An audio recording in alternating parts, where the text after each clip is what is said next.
So, I know it's been a long time coming. You guys have been waiting in anxious anticipation, but it's finally here. Another Science on the Porch video, but we're not on the porch because it's really actually freezing outside. And we're going to talk about the evolution of hair, but we can't really talk about the evolution of hair without also talking about skin, teeth, feathers, and scales because they are all homologous. Remember what homologous means? That's okay. I've drawn a diagram. Mammals, birds, and reptiles are homologous because we all derive from the same common ancestor. We have all derived from the same common ancestor. So has our hair and our skin and feathers, like this little guy that I found outside, and reptiles, like this little guy that I also found outside. I'm just finding everything that my cat has killed outside. But yeah, feathers and reptile scales are actually pretty closely related, just like our hair, and I will explain. Before we had little alligator lizards, right? Before reptiles were even here, because this was 375 million years ago, there was my favorite animal, this guy.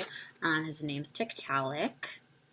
Where did hair come from? Well, there was this ancient fish, okay, and then there was Tiktaalik, and then there was reptiles, and then there were birds, and then there were mammals, and we all kind of branched from Tiktaalik. It's all in the fossil record, and the fossil record does have a lot of gaps because obviously not everything fossilizes, but we could also test this through genetics, and don't even get me started on genetics. I love genetics.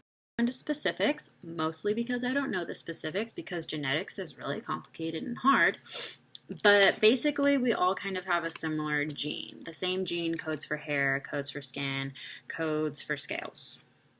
This gene at play is actually the actor Michael Berryman. He plays in like X-Files and he plays in Star Trek because he kind of looks like a good villain. He has a condition called hypohidrotic ectodermal dysplasia. May have butchered that, so don't quote me. But this gene that codes for his skin and hair and teeth is broken. Evolution of hair really kind of has more to do with scales and fish, to be honest with you. They actually haven't found the link between the reptile scales and the hair.